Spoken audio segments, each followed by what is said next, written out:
So hello guys, first of all welcome back to my channel. So guys, मेरी एक subscriber ने मुझे बोला कि दीदी आप एक हॉरर वीडियो लेकर आओ, जो मैं एक कहानी बताऊंगी आपको, वो आप सबको शेयर करना यूट्यूब पर और इंस्टा पर सब जगह। सो गाइस, अगर आपको भी कुछ हॉरर स्टोरी मुझसे शेयर करनी है तो प्लीज़ मैं इंस्टा का आईडी यहाँ पर दे देती हूँ, और यूट्यूब पर भी आप बता सकते हो कमेंट में, और इंस्टा पर आप मैसेज कर सकते हो मेरे को।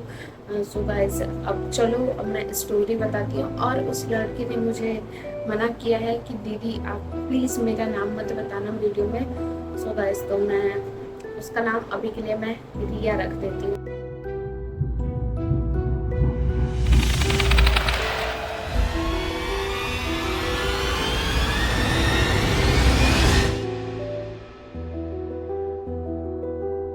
सो गाइस, जो ये कहानी है वो मतलब आई थिंक उसने बताया मुझे कि 4 से 5 साल पुरानी है, और जो रिया है वो मुझसे बड़ी है, फिर भी मुझे वो दीदी कह के बुला रही थी।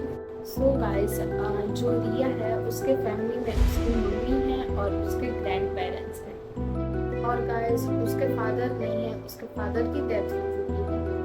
सो गाइस, जो रिया है वो अपने ग्रैंड पेरेंट्स के साथ गांव पर रहती है, और उसके पापा की डेथ हो जाने की वजह से उसकी मम्मी बाहर के सिटी में काम करती है।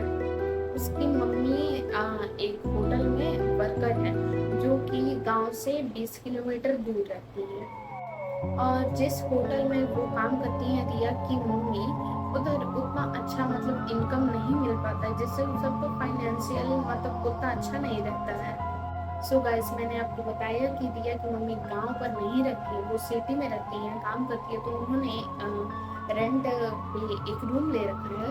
मैं पहले आपको रूम का स्ट्रक्चर बता देती हूँ, जिससे आपको अच्छे से समझ आ जाए। जैसे समझो कि एक रूम है, उसी में अटैच बाथरूम है, उसी में अटैच किचन है।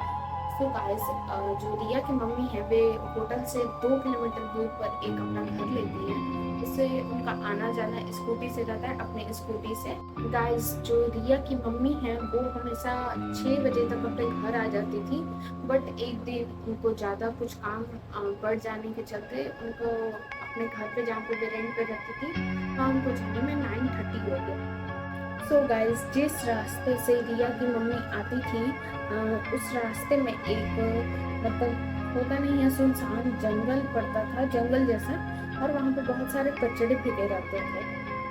तो गाइस, जब रिया की मम्मी वहाँ से लौटने लगी उसी रास्ते से, तो वहाँ पे उनको ऐसा लगा कि ये जब स्कूटी चला रही है तब उनके यहाँ पे शोल्डर पे किसी ने ऐसे दोनों हाथ ऐसे रखा हुआ है। उन्होंने इस बात को इग्नोर किया, उतना ध्यान नहीं दिया।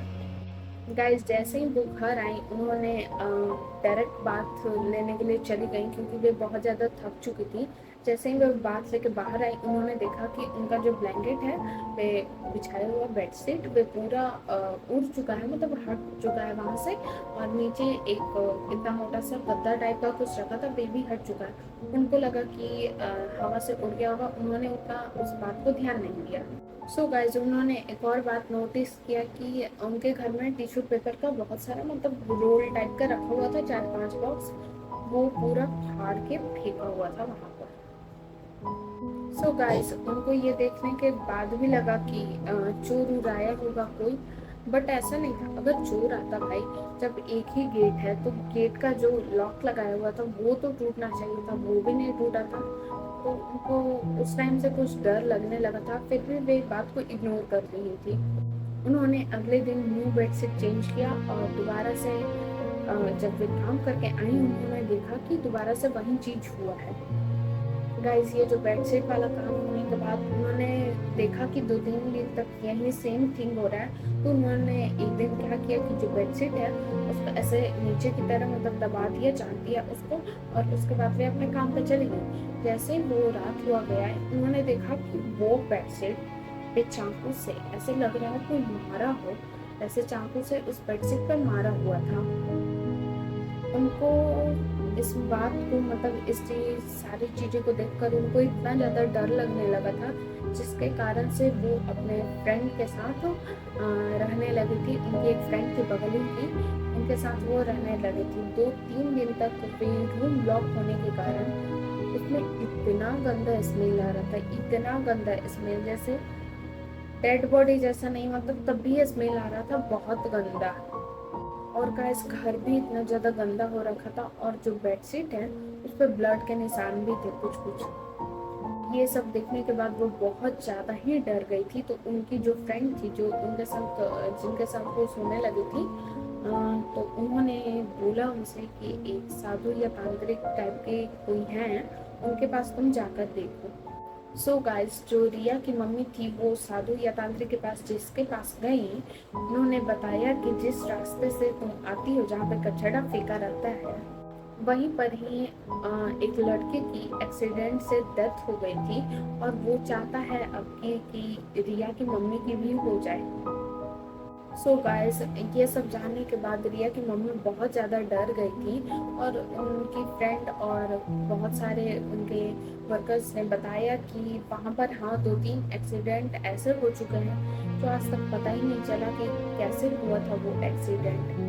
सो गाइस, ये सब होने के बाद जो रिया की मम्मी है वे तांत्रिक से कुछ चीज़ें लेती है, मतलब झाड़ फूक का, और उसके बाद दोबारा से जो चीज़ें होती हैं वे नॉर्मल हो जाती हैं, और वे जहाँ पे जिस रास्ते से वो जाती थी पहले, उन्होंने अब रास्ता चेंज कर लिया, वो दूसरे रास्ते से जाती थी। सो गाइस, तो यही थी रिया की कहानी। अगर आपको भी कुछ ऐसे हॉरर स्टोरी मुझे बताने हैं तो आप मुझे इंस्टाग्राम पर भी बता सकते हो, और यूट्यूब के कमेंट्स में भी बता सकते हो। So guys, thanks for watching, subscribe please, bye bye.